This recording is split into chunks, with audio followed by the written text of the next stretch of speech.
Assalamualaikum warahmatullahi wabarakatuh. Bismillahirrahmanirrahim. Alhamdulillahirabbil alamin. Wassalatu wassalamu ala asyrofil mursalin Sayyidina Muhammadin wa ala alihi washabbihi ajmain. Amma ba'du. Sahabat Indonesia yang kami hormati, berikut kita mulai kajian tafsir yang dikeluarkan oleh UII. Mari kita mulai dengan surat Al-Baqarah. Bismillahirrahmanirrahim. Alif lam mim. Dzalikal kitabul la raiba fihi hudal lil muttaqin. Di sini diterjemahkan Alif lam mim ini termasuk ayat-ayat yang oleh para ulama dianggap mutasyabihat. Artinya kita tidak boleh memaksakan maknanya. Kita cukup iman bahwa itu dari Allah Subhanahu wa taala. Ini termasuk ayat-ayat yang kita percaya bahwa ada makna yang diinginkan Allah, tapi kita tidak perlu menduga-duga apa sepersisnya makna itu. Dzalikal kitabul la raiba fihi, kitab ini tidak ada yang diragukan. Hudal lil muttaqin, petunjuk bagi mereka yang bertakwa. Sahabat Indonesia yang kami cintai, yang kami hormati, muttaqin dari kata kerja ittaqa yattaqi ittiqaan. Maknanya adalah menjaga diri. Ada 3 kelas muttaqin dalam terminologi para ulama, istilah yang dikeluarkan para ulama. 1, muttaqin orang yang menghindari perilaku syirik atau perilaku kekafiran. Sehingga menurut para ulama, apapun faseknya seorang mukmin, apapun kelirunya orang mukmin, misalnya pernah mencuri, pernah korupsi, pernah apa saja, masih dianggap mukmin karena dia masih bertauhid la ilaha illallah Muhammadur Rasulullah. Ini muttaqin yang paling kelas pokok, kelas bawah. Kemudian ada muttaqin kelas kedua, yaitu mereka menghindari dosa besar tapi tidak bisa menghindari dosa kecil. Misalnya bisa menghindari dosa zina, tapi dia bisa menghindari dosa melihat perempuan yang bukan mahramnya, yang bukan halal bagi dia. Ketiga muttaqin paling ideal, yaitu menghindari dosa besar, juga menghindari dosa kecil, bahkan menghindari sesuatu yang tidak penting. Ini yang dalam terminologi ulama disebut para wali atau para ulama, yaitu yang dalam ayat ala inna awliya Allahi la khaufun alaihim wa lahum yahzanun. Ini penting kami jelaskan kelas-kelas muttaqin supaya bahwa mukmin tidak pernah keluar dari status iman meskipun dia pernah melakukan satu kesalahan besar. Karena yang dikatakan mukmin adalah siapapun yang meyakini kebenaran risalah Muhammad, risalah yang dibawa Muhammad, berarti dia mukmin. Soal dia melakukan dosa atau apa saja itu menjadikan dia fasik, tapi tidak keluar dari status mukmin. Ini yang dimaksud dalam sebuah hadis, man qala la ilaha illallah dakhalal jannah. Siapapun yang pernah melafadzkan la ilaha illallah iman, maka dia pasti nanti masuk surga. Kemudian ada beberapa pertanyaan dari para sahabat dengan masa lalu orang itu yang macam-macam, Nabi tetap menjawab meskipun dengan masa lalu yang macam-macam. Sebab itu perlu dikaji serius, sebagaimana ada yang ditafsir Sawi bahwa muttaqin itu dari kata kerja ittaqa yattaqi ittiqaan atau ittaqa yattaqi taqwan. Ini maknanya orang yang menjaga diri. Tentu menjaga diri ini ada yang kelas premium, kelas sempurna. Jadi sesuatu apa saja yang bahaya kita jaga, termasuk dosa kecil, melakukan hal yang tidak penting. Ada orang mukmin yang hanya bisa menjaga dari dosa kekafiran, dosa kemusyrikan. Ini pun dengan segala kesalahannya masih ada kemungkinan dimaafkan Allah. Karena Allah pernah berfirman, innallaha la yaghfiru ayyushraka bihi wa yaghfiru ma duna dzalika liman yasha. Allah tidak akan memaafkan dosa syirik, tapi Allah masih bisa memaafkan atau masih berkenan memaafkan dosa di luar syirik.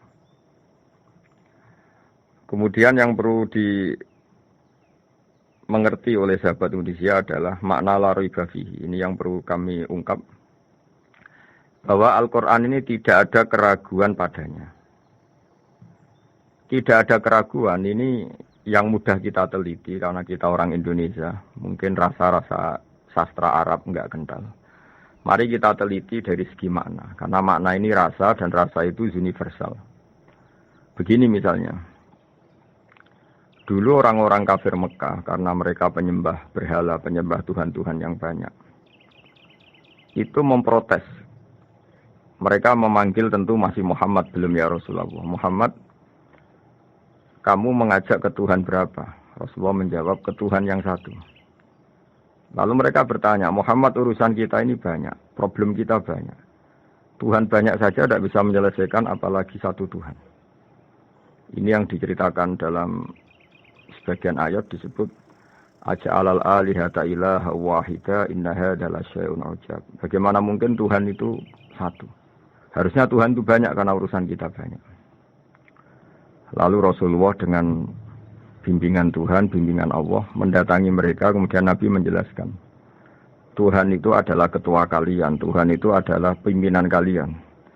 Bagaimana kalau Anda jadi pembantu, kemudian punya majikan banyak, punya penguasa banyak, punya tuan banyak. Kemudian semua tuan-tuan Anda ini memerintahkan Anda dengan perintah yang beda-beda. Apa kalian mau punya majikan atau pimpinan yang banyak? Mereka menjawab tidak Muhammad. Terus mereka akhirnya sadar bahwa problem Tuhan banyak itu tentu lebih sulit, lebih problem. Karena nanti perintahnya beda-beda, keinginannya beda-beda. Mereka akhirnya tersadarkan bahwa sebaiknya atau seharusnya memang Tuhan itu satu. Jadi Rasulullah SAW menjelaskan logika bertauhid itu dengan sekian variasi, dengan sekian logika. Kemudian Nabi kedua juga menjelaskan logika kompetisi. Kata Nabi yang karena bimbingan Allah diberi satu pengertian. Andai kan Tuhan itu 2 atau 3, kemudian berebut dalam tahta aras atau tahta yang di alam raya ini. Sebagaimana lazimnya para penguasa. Maka pasti ada yang menang, ada yang kalah. Dan yang kalah tentu gak layak sebagai Tuhan. Ini yang disebut wala ala ba'duhum ala ba'd. Tentu kalau Tuhan itu banyak, mereka akan berkompetisi, akan bertarung. Dan pasti pemenangnya ya satu, karena memang layak jadi Tuhan tetap satu. Sadarlah bahwa orang-orang kafir Quraisy, orang-orang kafir saat itu sadar pentingnya bertauhid. Ketiga, Nabi juga menjelaskan tauhid secara ilmu logika. Begini para pendengar. Kalau dalam teori ilmu tauhid yang agak jelimet dijelaskan begini.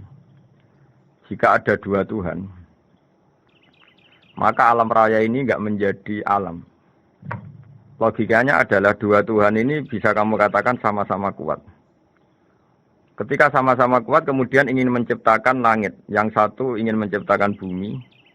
Yang satu menolak menciptakan bumi misalnya. Atau yang satu ingin menciptakan langit, yang satu menolak ingin menciptakan langit. Kemudian ternyata bumi ini terbukti wujud. Logika awam adalah yang berhasil menciptakan bumi berarti Tuhan. Yang gagal atau kudrohnya gagal, kemampuannya gagal tidak bisa menciptakan bumi, gagal menjadi Tuhan. Ini logika awam. Logika ini pun kita terima. Tapi kalau menurut logika ahli tauhid, ahli pakar-pakar logika, cara berpandangan begini. Ketika Anda mengatakan ada 2 Tuhan yang sama-sama kuat, kemudian terbukti yang satu mampu menciptakan bumi, yang satu tidak. Bahasa Anda mengatakan sama-sama kuat ini sudah batal dari awalnya, karena terbukti bahasa Anda salah, sama-sama kuat ternyata yang satu tidak mampu.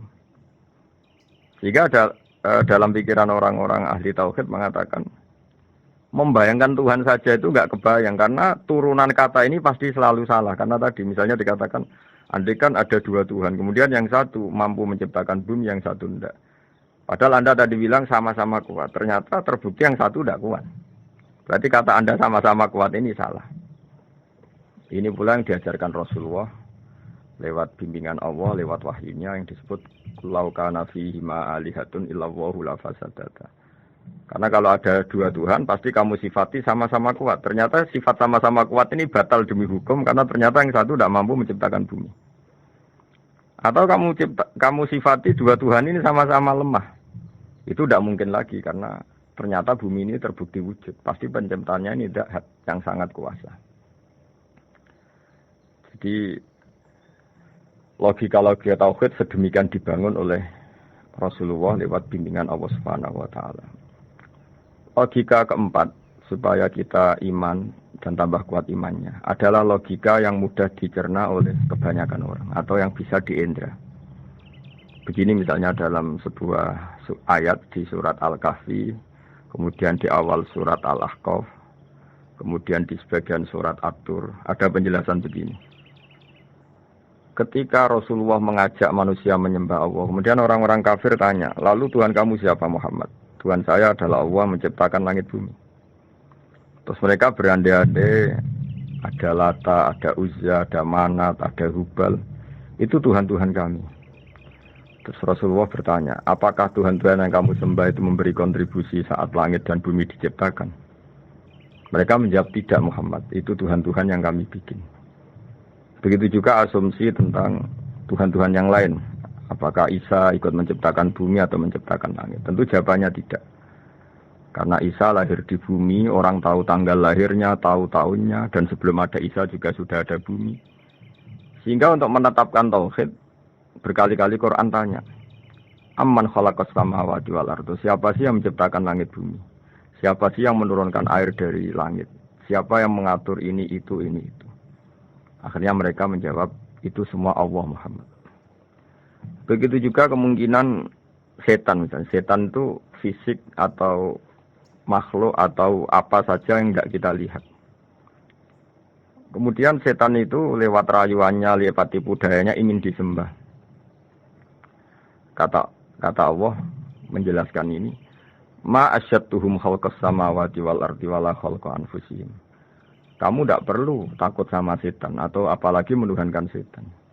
Setan itu tidak yang punya reputasi menciptakan langit dan bumi. Bahkan setan tidak bisa menciptakan dirinya sendiri. Ini menjadi pengetahuan bagi kita. Betapa bagi pakar-pakar tauhid, ahli tauhid. Ketika setan nyatanya diusir dari surga. Itu pun versi mereka. Versi mereka pun mengatakan seperti kita bahwa setan itu diusir dari surga. Dan dia keluar dari surga. Kalau setan itu Tuhan, tentu diusir gak mau. Karena di surga itu nikmat. Ketika setan diusir dari surga, ya keluar. Dia juga jadi makhluk yang hina-dina.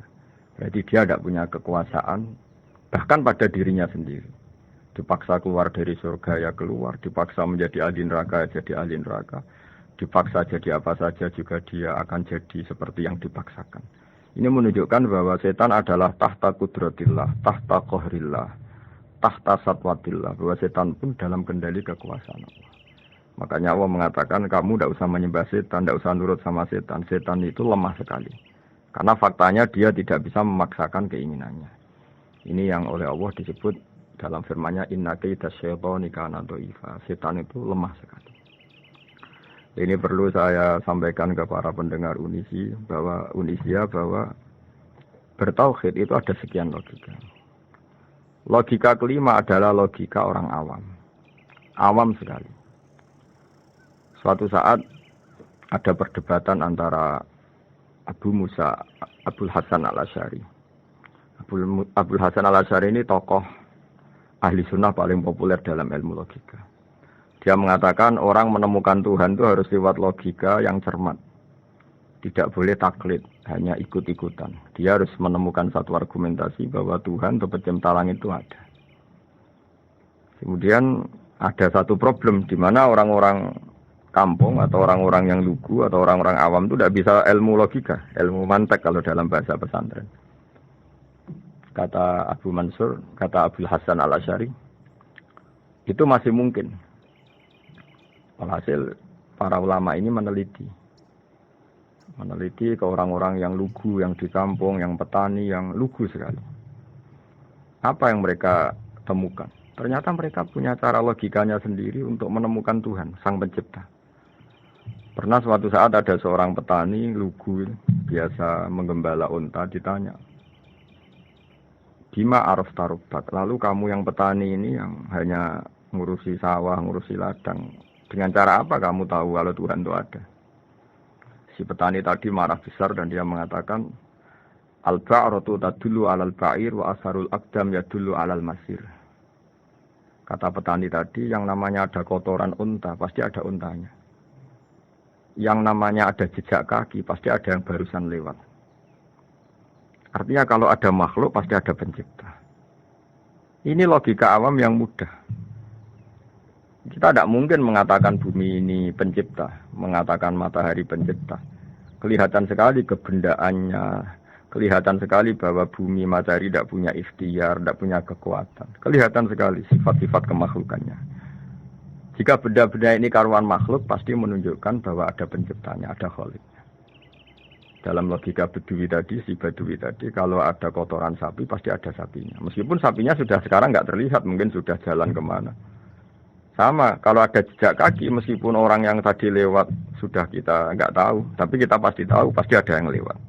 Ini yang dimaksud dalam bahasa Arab, al-ba'ratu tadullu 'alal ba'ir. Kalau ada kotoran sapi atau kotoran unta, pasti ada untanya. Wa asharul aqdam yadullu 'alal masir. Kalau ada jejak orang lewat, pasti tadi ada orang lewat. Nah, semua metode ini digunakan semua oleh Rasulullah. Logika yang bagi intelektual, logika bagi kaum awam, logika bagi kaum menengah. Ya tidak awam, tidak. Semuanya digunakan. Semuanya jadi media untuk memastikan bahwa logika tauhid ini logika pilihan.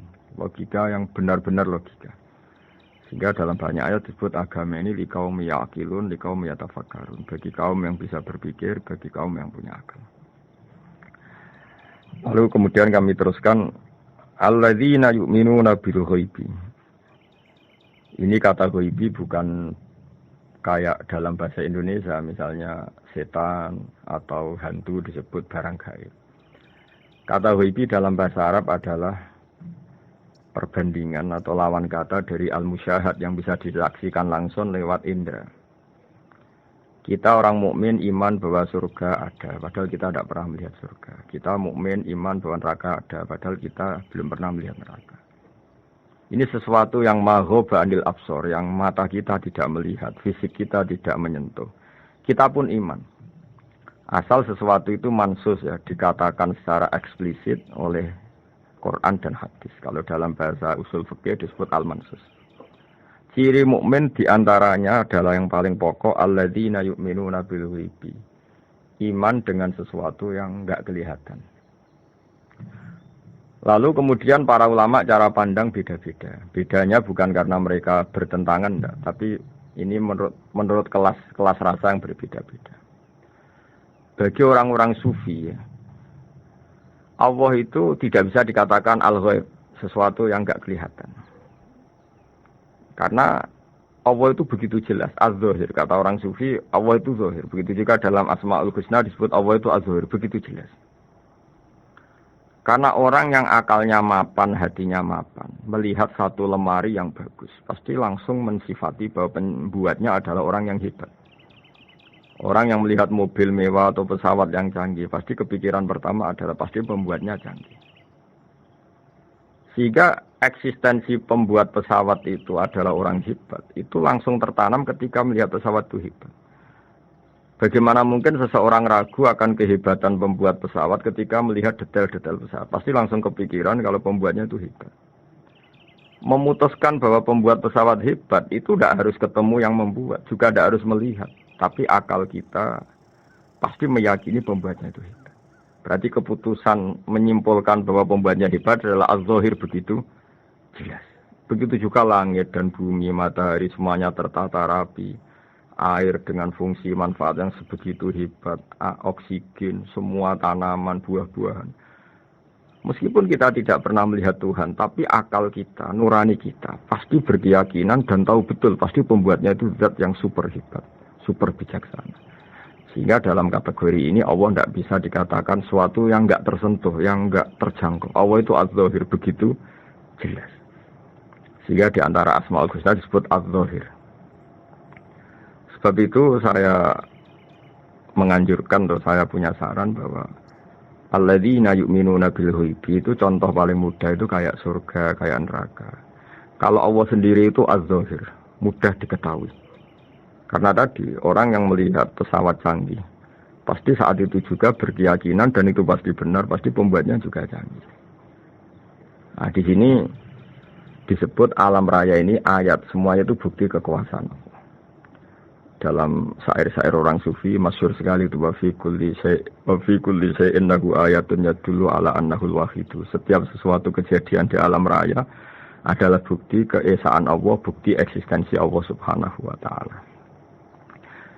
Sehingga dalam satu kisah normalnya orang itu paling tahu itu dengan dirinya sendiri. Karena dia adalah dia. Tapi kalau Imam Sibawai, seorang pakar nahwu, mengatakan a'raful ma'arif Allah. Di alam raya ini yang paling mudah dikenali itu ya Allah, pencipta. Karena andai kan kita sendirian di hutan, kemudian kita mulai punya akal, kita mungkin tidak tahu diri kita ini siapa. Tapi setidaknya kita langsung menyimpulkan bahwa kita tidak bisa menciptakan diri kita sendiri. Ketika kita berkesimpulan tidak bisa menciptakan diri kita sendiri, pasti kita terus berkesimpulan ada di luar kita yang menciptakan kita. Nah, sebab itu kenapa sifat mencipta ini yang pertama kali dikenalkan oleh Allah kepada nabinya untuk dikenalkan kepada umatnya. Yaitu disebut Iqra bismi rabbikal ladzi khalaq. Muhammad, bacalah dengan nama Tuhanmu. Sifat Tuhan yang paling mudah dikenali oleh siapapun adalah sifat pencipta. Karena ketika seseorang yakin dia lahir sudah ada bumi, dia lahir sudah ada langit, dia pasti akan tahu bahwa dia ada penciptanya. Sehingga paling mudah mensifati Allah atau mensifati Tuhan adalah bismi rabbikal ladzi khalaq. Terus kemudian di antara ciri orang baik adalah wa yuqimunas shalat. Kemudian beriman kepada yang gaib, menegakkan salat. Kata menegakkan adalah dari kata menjaga aturan-aturan atau sesuai aturan-aturan salat. Kita tahu dalam salat ini ada beberapa syarat yang harus dipenuhi. Misalnya harus wudu, harus suci di tempat yang suci. Terus ada syarat-syarat dalam internal salat, dia harus baca Fatihah, harus tumakninah, macam-macam. Itu eksistensi definisi salat. Kemudian kata berdiri juga diartikan para ulama, eksistensi sholat harus diketahui secara publik, secara sosial. Karena sesuatu itu punya eksistensi kalau jadi konsensus atau diakui oleh publik. Di sini agama mewajibkan sholat jamaah. Kata banyak ulama, jamaah itu fardu kifayah. Bahkan ada mengatakan fardu ain. Harus dijalankan orang banyak secara massal dan harus di tempat yang terbuka. Sehingga kata para ahli fikih, andaikan ada orang jamaah di dalam rumah tidak diketahui oleh banyak orang, belum mencukupi atau belum menggugurkan kewajiban jamaah. Sehingga eksistensi sholat harus diketahui secara publik. Sehingga dulu Rasulullah itu kalau sholat ya di masjid dan masjidnya terbuka. Sampai sekarang kita pun menyaksikan semua umat Islam kalau sholat di masjid yang terbuka. Sehingga dunia non-muslim pun tahu bahwa dalam Islam ada ritual, ya, ada ibadah yang bernama sholat. Hikmah kedua dengan cara terbuka seperti ini, sholat itu menjadi gak pernah rubah mulai zaman Nabi sampai kiamat. Dengan tradisi jamaah, berarti kaifiyah atau cara sholat ini permanen. Bapak kita sholat ya seperti itu, imam seperti itu, anak cucu kita akan meniru kita ya seperti itu. Sehingga nggak ada varian-varian yang hanya berdasar subjektivitas musolli yang sholat. Taruh saja kita misalnya jadi seorang sufi yang baru takut sama Allah atau baru usul kalau dalam bahasa sufi. Kemudian kita sholat sendiri di rumah, mungkin dengan gaya menangis, terseduh-seduh, macam-macam. Ini tentu tidak baik sebagai standar sholat. Begitu juga ada anak atau pedagang yang kesusu atau tergesa-gesa, kemudian sholat hanya sekian, 2 menit, 1 menit. Ini juga agak baik. Meskipun itu boleh dilakukan individu-individu. Tapi kalau dalam sholat jamaah, orang harus manut imam, dan ada standarnya, misalnya tumaknina itu biqadri subhanallah, jadi ada ukurannya. Ini penting saya utarakan bahwa hikmah jamaah itu bukan sekedar dapat pahala 27 kalau sendiri, dapat pahala 1 itu enggak. Tapi ini menjaga eksistensi sholat supaya ya seperti ini terus sampai kiamat. Sehingga orang Indonesia atau orang Afrika, orang mana saja, itu ketika haji atau ketika saling berkunjung di negara lain, itu nggak akan kaget dengan cara-cara sholatnya, karena seluruh dunia kaifiyahnya caranya sama. Ini semua barokah dari jamaah. Maka Rasulullah itu enggak banyak ngendikan tentang caranya sholat, beliau hanya ngendikan shollu kama ra'aitumuni usolli. Sudahlah kamu pokoknya makmum saya. Nanti caranya kamu sholat sama seperti saya seperti ini. Sehingga kata menegakkan sholat adalah bisa kita tegakkan kalau kita aparat negara ya bikin-bikin aturan supaya eksistensi sholat enggak terganggu. Kalau kita seorang kultural juga mensuasanakan sholat. Dan supaya kefiahnya atau caranya sholat ini benar, kita tradisikan jamaah. Sehingga anak kecil ngikuti yang besar, yang bodoh ngikuti yang pinter dengan satu cara. Itu barokahnya jamaah. Sehingga wayukimuna sholat itu, sholat kita dirikan baik secara personal. Dengan cara-cara tumak nina, kita suci di tempat yang suci. Maupun kita tegakkan, kita maklumatkan, kita jadikan konsensus bahwa sholat ya seperti ini. Sehingga ada khayal-khayal lagi dalam Islam. Misalnya nyuwun sewu ada aliran yang mengatakan ya kalau Tuhan itu kan enggak bebas arah, bebas tempat. Terus dulu pernah ada orang sesat sholat sampai 4 rakaat 4 arah, alasannya Tuhan itu tanpa arah. Enggak akan terjadi seperti itu. Karena ijma'nya umat Islam, konsensus umat Islam akan menolak faham yang seperti itu.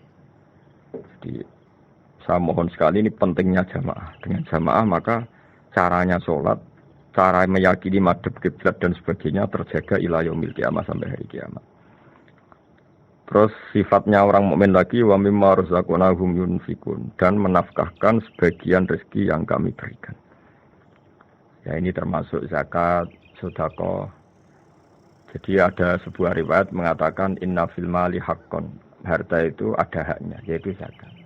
Tapi ada juga saran inna fil mali haqqon siwa zakat, di luar keharusan zakat juga ada hak-hak kita untuk memberikan sebagian rezeki kita.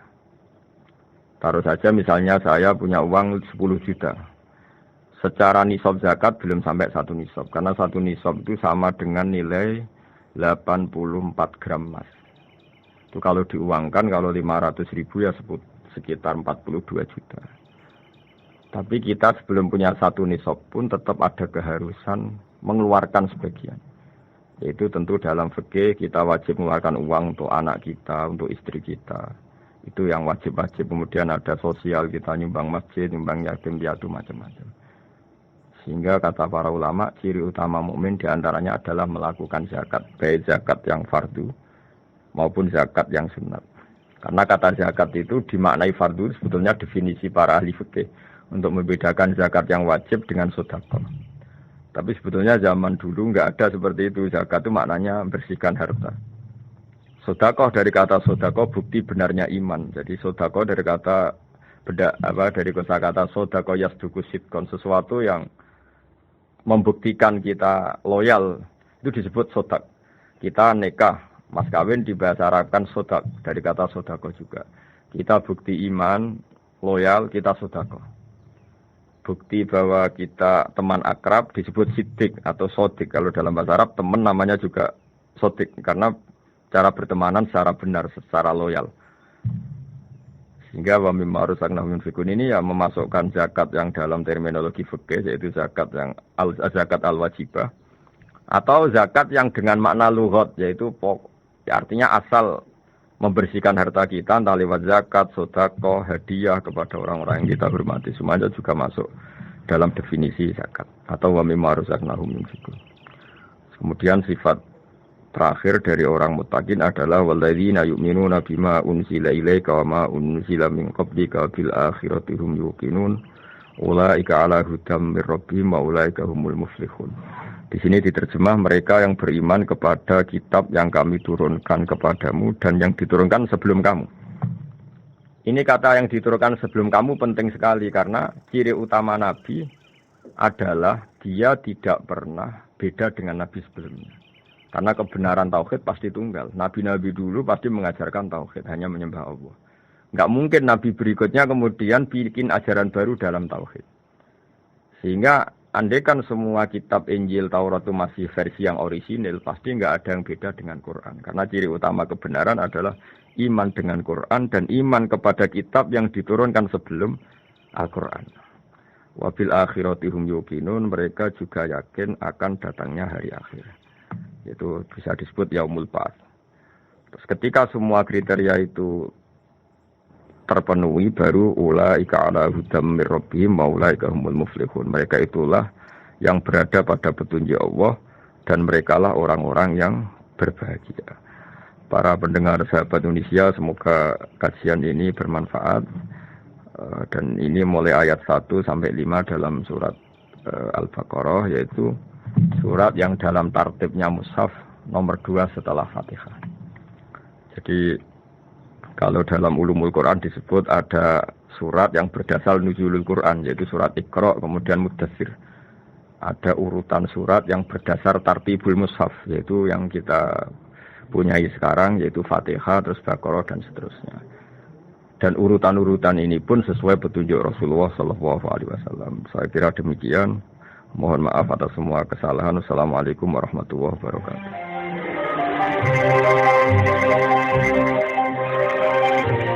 Demikian tafsir UII bersama Kiai Haji Ahmad Bahaudin Nur Salim, pengasuh Pondok Pesantren Tahfizul Quran Rembang. Beliau juga merupakan mitra Profesor Zaini Dahlan MA dalam penyusunan Quran Karim dan terjemahan artinya Universitas Islam Indonesia.